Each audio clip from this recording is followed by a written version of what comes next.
നമസ്കാരം സർ. നമസ്കാരം പ്രിയൻ. സർ, കഴിഞ്ഞ ദിവസം പ്രധാനമന്ത്രി നരേന്ദ്രമോദി സന്ദർശിക്കാനിരിക്കുന്നതിന് തലേ ദിവസം രാജസ്ഥാനിലെ ഒരു റിഫൈനറിയിൽ ഒരു വലിയ സ്ഫോടനം നടന്നു, തീപിടുത്തമുണ്ടായി. ഇതിലിപ്പോൾ NIA അന്വേഷണം പ്രഖ്യാപിച്ചിട്ടുണ്ട്. ഇതിന് പിന്നിൽ എന്തെങ്കിലും ഗൂഢാലോചനയുണ്ട്, ഇല്ലെങ്കിൽ ഒരു അട്ടിമറി ശ്രമമുണ്ട് എന്ന് സംശയിക്കാനാകുമോ? അങ്ങനെ തന്നെ സംശയിക്കേണ്ടിയിരിക്കുന്നു പ്രിയൻ. ഇത് കാരണം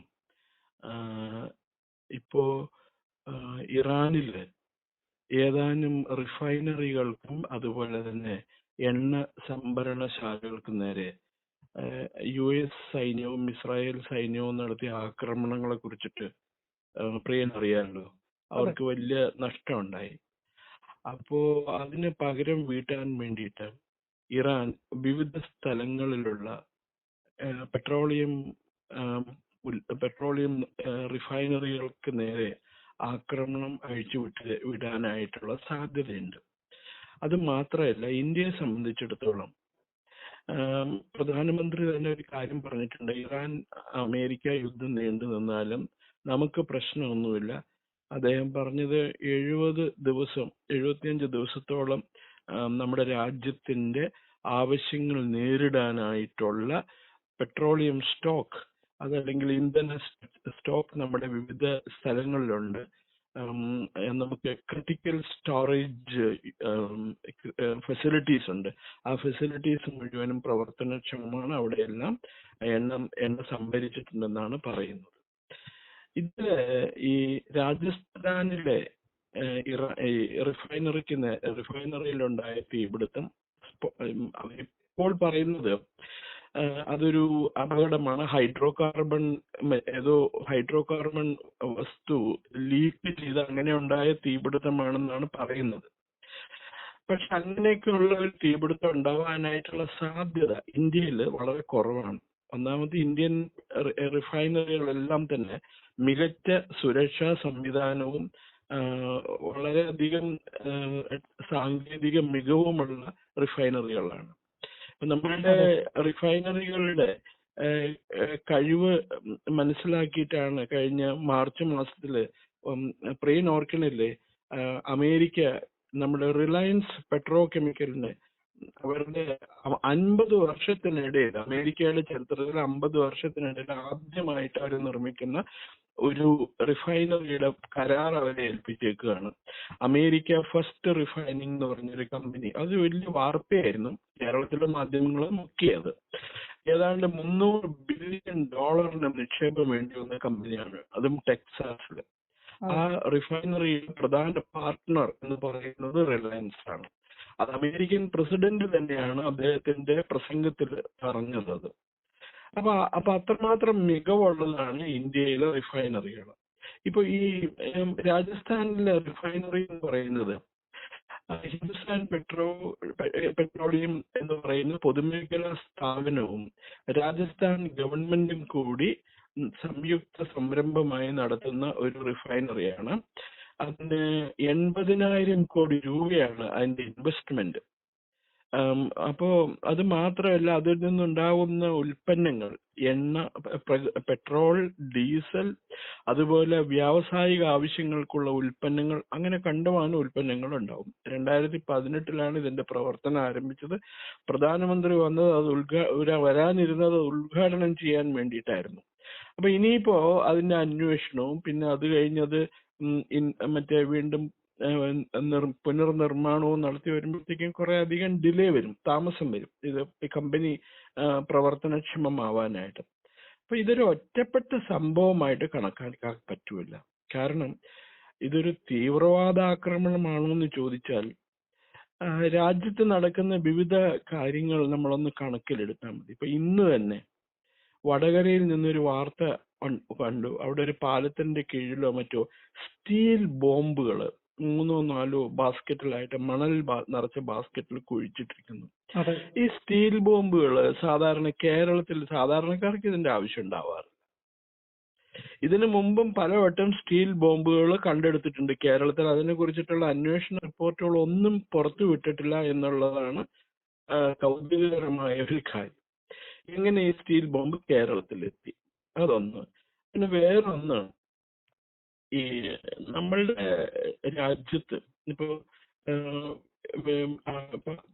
ഇന്നിപ്പോ ഈ പഹൽഗാം ആക്രമണം നടന്നതിന്റെ ഏഹ്, 1-ാം വാർഷികമാണ് അല്ലേ പഹൽഗാം ആക്രമണത്തിന്റെ. അതെ സർ, അതെ. അതില് ഏഹ്, നേതൃത്വം കൊടുത്ത 3 പാകിസ്ഥാനി ഭീകരർ, സുലൈമാൻ ഷാ, അബു ഹംസ, ഹബീബ് തഹീർ എന്നീ 3 പേരാണ്. അവർക്ക് എല്ലാ സഹായവും ഒരുക്കി കൊടുത്തത് ഇന്ത്യക്കാരായ 3 പേരാണ്. പർവീസ് അഹമ്മദ്, ബഷീർ അഹമ്മദ്, മുഹമ്മദ് യൂസഫ്. അപ്പൊ ഇതുവരെ അതിർത്തിക്കപ്പുറത്ത് നിന്ന് മാത്രം ആണ് വെറുപ്പ് വന്നുകൊണ്ടിരുന്നത്, ജനങ്ങൾക്ക് ഇന്ത്യക്കാരുള്ള വെറുപ്പ് വന്നുകൊണ്ടിരുന്നത്. ഇപ്പൊ ഒരു കാര്യം വ്യക്തമാണ്, ഈ പ്രത്യേക ശാസ്ത്രത്തിന് അതിർത്തികളില്ല. അത് ഇന്ത്യയിൽ ഉള്ളവരിൽ നിന്നും ആ സഹായം നേടുന്നു എന്നത് വളരെ സംഭ്രമാജനകമായ വാർത്തയാണ്. അപ്പൊ അതും കൂടി നമ്മൾ കണക്കിലെടുക്കണം നമ്മൾ. ഇത് തീവ്രവാദ പ്രവർത്തനം ഒന്നുമല്ല. കാശ്മീരിൽ ഇപ്പോഴും ഭീകരവാദം അവസാനിച്ചിട്ടില്ല. ഇപ്പോഴും ഭീകരവാദികൾ അവിടെ ആക്രമണം നടത്തുന്നുണ്ട്. എപ്പോ വേണമെങ്കിലും നടത്താം എന്നുള്ള ഒരു സാഹചര്യമാണ് അവിടെ സ്ഥിരം. കാശ്മീരില് ഈ ഭരണഘടനയുടെ 370-ാം വകുപ്പ് അബ്രോഗേറ്റ് ചെയ്ത് കഴിഞ്ഞിട്ടും ഭീകരവാദത്തെ കംപ്ലീറ്റ് ആയിട്ട് അടിച്ചമർത്താൻ പറ്റിയിട്ടില്ല. ഇത് 1950-കളില് പാകിസ്ഥാനി മിലിറ്ററി തയ്യാറാക്കിയ ഒരു പ്രപ്പോസലിന്റെ കണ്ടിന്യൂവേഷനാണ്, തുടർച്ചയാണിത്. അവർ അന്ന് പറഞ്ഞിരുന്നത് ഇന്ത്യയെ എന്നും ഇങ്ങനെ ഇതുപോലെ ഭീകര പ്രവർത്തനങ്ങൾ കൊണ്ട് തളച്ചിട്ട് കഴിഞ്ഞാൽ അവര് സാമ്പത്തികമായി തകർന്നു പൊക്കോളും എന്നാണ് പാകിസ്ഥാനി മിലിറ്ററി ചീഫുമാര് അവരുടെ ഗവൺമെന്റിനെ അറിയിച്ചിരുന്നത്. ഇതിനെ കുറിച്ച് ഗവേഷണം നടത്തിയത് ഒരു ക്യാബിനറ്റ് സെക്രട്ടേറിയറ്റിലെ റിസർച്ച് ആൻഡ് അനാലിസിസ് വിങ്ങിന്റെ അഡീഷണൽ സെക്രട്ടറി ആയിരുന്ന ബി രാമൻ എന്ന് പറയുന്ന ദക്ഷിണേന്ത്യക്കാരനാണ്, തമിഴ്നാട്ടുകാരനാണ് അദ്ദേഹം ഒരു പേപ്പർ തന്നെ എഴുതിയിരുന്നു ഇതിനെ സംബന്ധിച്ച്. A terrorist state as a friend line അലൈ എന്ന് പറയുന്ന പുസ്തകത്തിനകത്ത് ഇതിനെക്കുറിച്ച് വളരെ വിശദമായിട്ട് അദ്ദേഹം എഴുതിയിട്ടുള്ളത്. അദ്ദേഹം ആദ്യമായിട്ട് നമ്മുടെ ഈ ജമാഅത്തെ ഇസ്ലാമിയുടെ ഓഫ് ഷൂട്ട്സ് ആയിട്ട് വന്ന ഹിസ്ബുൾ മുജാഹിദീൻ, ഹർക്കത്തുൽ മുജാഹിദീൻ, പിന്നെ ലഷ്കർ-എ തയ്യബ്, ദെൻ ജയ്ഷെ മുഹമ്മദ്, അതുപോലുള്ള ഡീറ്റെയിൽസ് നമ്മൾ അറിയുന്നത് അദ്ദേഹത്തിന്റെ ആ ഗവേഷണ പേപ്പറിൽ നിന്നാണ്. അപ്പൊ ഇത് ഇന്ത്യ വളരെയധികം ഗൗരവമായിട്ട് എടുക്കണം. നാഷണൽ ഇൻവെസ്റ്റിഗേഷൻ ഏജൻസി അന്വേഷിക്കണം. അത് അന്വേഷണം നടക്കുന്നുണ്ട്. അതിനകത്ത് സാങ്കേതിക വിദഗ്ധർ അതുപോലെ സുരക്ഷാ വിദഗ്ധരെ ഉൾപ്പെടുത്തിയിട്ട് വേണം അന്വേഷിക്കാനായിട്ട്. ഇതൊന്നും ഒരു ഒറ്റപ്പെട്ട സംഭവമായിട്ട് കണക്കാക്കാൻ പറ്റില്ല. കാരണം ഇത് പല ഘടകങ്ങളുണ്ട്. ഇത്